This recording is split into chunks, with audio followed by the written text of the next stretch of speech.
Hi sir. Hello. Sir, BJP already west Bengal గెలిచిన విషయం అందరికి తెలిసింది. అయితే సువేంద్ర అధికారి 99% ఆయన సీఎం అవుతాడు. కానీ ఆయన వెనకాల ఉన్న పిఏ పర్సనల్ అసిస్టెంట్ ఆయన్ని నిన్న నైట్ చంపేశారు. 4 కాల్పులు కాల్చి 3 బుల్లెట్లు ఆయన లోపల తిరిగినాయి. అందులోని తలగా ఒకటి, 2 చెస్ట్కే తగిలినాయి. అయితే ఈ చంపింది మాత్రం టీఎంసీ లీడర్లు అని చెప్పేసి అందరికి తెలుసు.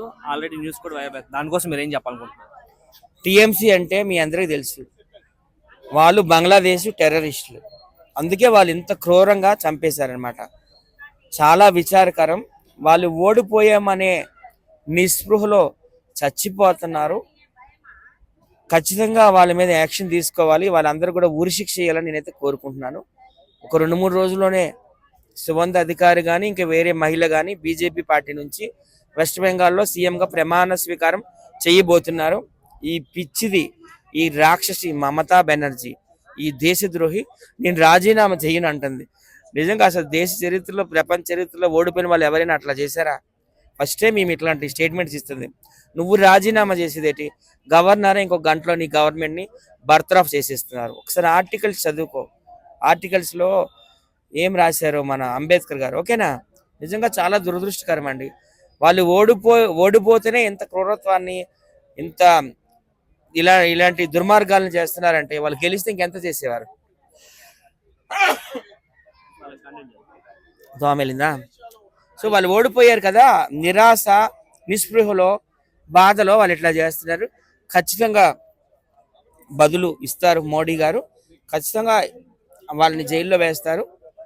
ఎవరైతే చనిపోయారో పర్సనల్ అసిస్టెంట్, ఆయన ఎక్స్ డిఫెన్స్ ఆఫీసర్. అది కాక మమతా బెనర్జీ ఓడిపోవడం కారణం కూడా మాక్సిమం ఆయన చెయ్యి ఉందని చెప్పేసి అంటున్నారు. సో దానివల్ల చంపారు అనిపిస్తుంది అంట. నువ్వు జర్నలిస్ట్వే కదా, ఫస్ట్ టైం చూస్తున్నావా ఇట్లాంటి దుర్మార్గాలు, ఇట్లాంటి హత్యలు? ఎప్పటినో జరుగుతున్నాయి కదా. గత 15 ఏళ్ళుగా వెస్ట్ బెంగాల్లో రాక్షస పాలనే జరుగుతుంది. రాక్షస పాలనకి ఈరోజు మోడీ గారు చరమగీతం పాడేశారు. ఇంతకుముందు కూడా ఇట్లాంటివి జరిగినాయి. ఒక డాక్టర్ని ఎంత ఘోరంగా రేప్ చేసి చంపేశారు, నీకు తెలుసు కదా. సో ఇలాంటి దుర్మార్గాలు ఎన్నో జరిగాయి. ఇంకా మన గవర్నమెంట్ రాలేదు. 1-2 రోజుల్లో మన గవర్నమెంట్ ఫామ్ అవుతుంది. అప్పుడు ఇట్లాంటి వాళ్ళందరూ ఆట అయితే కట్టిస్తారు. ఖచ్చితంగా ఆ దుర్మార్గులు ఎవరైతే ఉన్నారో వాళ్ళని ఉరి తీయడం అయితే పక్క. అయితే మీరు చెప్పినట్టు ఇప్పుడు ఏదైతే మమతా బెనర్జీ దిగనని చెప్తుంది రైటే. కాకపోతే మమతా బెనర్జీ ఇంకో విషయం ఏమంటుంది అంటే, మీరు ప్రెసిడెంట్ రూల్ పెట్టండి పర్లేదు, నేను మాత్రం దిగను కుర్చీ, దిగాలంటే ప్రెసిడెంట్ రూల్ పెట్టమని చెప్తుంది. అయితే అక్కడ ఆల్రెడీ 1 డే మాత్రం ప్రెసిడెంట్ రూల్ పెట్టే అవకాశాలు ఉన్నాయి. ఆ 1 డే తర్వాత ఆల్రెడీ బీజేపీ గవర్నమెంట్ మళ్ళీ ఫామ్ చేసుకుంటుంది అక్కడ గవర్నమెంట్ అనేది. సో దానిపై నేను చెప్తాను. అసలు రాష్ట్రపతి పాలన పెట్టాల్సిన అవసరం ఏమొచ్చింది? బీజేపీ ఇంత ఫుల్ మెజార్టీ, బంపర్ మెజార్టీ వచ్చింది. 208 సీట్లు వచ్చాయి. పెట్టాల్సిన అవసరం ఏంటి? ఆమెకి పిచ్చి పరాకాష్ఠకు చేరుకుంది, పిచ్చి బాగా ముదిరింది.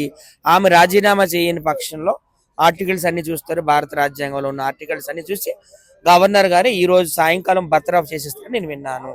నెక్స్ట్ రేపు ఎల్లుండు బీజేపీ కొత్త గవర్నమెంట్ ని ఫామ్ చేస్తుంది. అసలు రాష్ట్రపతి పాలన ఎందుకు వస్తుందండి అక్కడ? రాష్ట్రపతి పాలన ఎందుకు వస్తుంది? అక్కడ ఏమైనా అంగొచ్చిందా? బీజేపీకి ఏమైనా సంఖ్యాబలం లేదా? ఎందుకు వస్తుంది అక్కడ రాష్ట్రపతి పాలన? అంటే ఒక గవర్నమెంట్ పిచ్చి ముదిరింది అంత, అంతకుమించి ఏమి లేదు. అంటే ఒక గవర్నమెంట్ మళ్ళీ అది అధికారం చేపట్టాలంటే ఈ మధ్యన గ్యాప్ ఉంది. ఈ గ్యాప్ లోపల ఒక రోజు మాత్రం ప్రెసిడెంట్ రూల్ పెట్టే అవకాశాలు ఉన్నాయి అంటున్నారు మాక్సిమం. సో అంటే ఆమె చెప్పిందని కాకుండా గవర్నమెంటే ఒక రోజు ప్రెసిడెంట్ రూల్ పెట్టే అవకాశాలు ఉన్నాయి. ఇప్పుడు ఎంత కాదనుకున్నా ఆమె కేర్ టేకర్ సీఎం గా ఉంది. ఓడిపోయినా గానీ ఉంటారు. కొత్త సీఎం వచ్చినంత వరకు కేర్ టేకర్ సీఎం గా ఉంటారు. ఎప్పుడైతే ఆయన వన్స్ ప్రమాణ స్వీకారం చేస్తారో, మరి మహిళలు చేస్తారో పురుషులు చేస్తారో తెలీదు, చేసిన పవర్ అంతా వాళ్ళ చేతిలోకి వెళ్ళిపోద్ది. ఈమె రిజైన్ చేసినా చేయకపోయినా గవర్నర్ గారు అయితే మాత్రం ఆమె గవర్నమెంట్ ని, టీఎంసీని అయితే మాత్రం బర్తరఫ్ చేసేస్తారు. అయితే టీఎంసీ వాళ్ళు ఇవన్నీ చేయడానికి కారణం ఏంటంటే, సువేంద్ర అధికారి అంటే మ్యాక్సిమం చాలా మంది ఏమంటున్నారంటే, బయట వచ్చే విమర్శలు కూడా ఏమొస్తున్నాయంటే, యోగి కన్నా చాలా డేంజర్ అని చెప్పడం అయితే జరుగుతుంది. వినడం అయితే జరిగింది మాకు కూడాను. సో దాన్ని బట్టి మీకు అడుగుతాం, యోగి కన్నా డేంజర్ అయితే వెస్ట్ బెంగాల్ ని మళ్ళా రెండో యూపీగా మారుస్తారు. అసలు ఈ మమతా బెనర్జీ ఒక రాక్షసి, ఒక టెర్రరిస్టు, ఒక దేశద్రోహి. బీజేపీ వాళ్ళందరూ కూడాను సనాతన ధర్మాన్ని రక్షించడానికి, భారతదేశాన్ని రక్షించడానికే ఇవన్నీ చేస్తున్నారు తప్పితే BJP is 100% correct. Trinamool Congress is 100% government. అంతే. Thank you.